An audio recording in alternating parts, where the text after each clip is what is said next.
Salamo fahadimy amin'ny telopolo, ny andiny fa 8 vakintsika amin'ny anaran'i Jesosy. Hisaotranao eo amin'ny fiangonana lehibe aho, hideranao eo avoan'ny olona maro aho. Manatitra ny araba ho antsika tsirairay any tokantrano, eny any amin'izay toerana misy antsika amin'izao fiandohan'ny sabata izao eto amin'ny Antsakiram-piderana. Ny andon'ny lanitra ane no ameno antsika hatrany.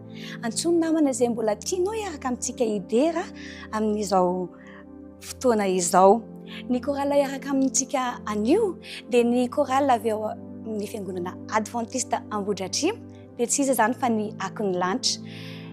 Tonga soa ianareo ary faly mandray anareo izahay na ny eto amin'ny studio na ny amin'ny tokantrano tsirairay avy ihany.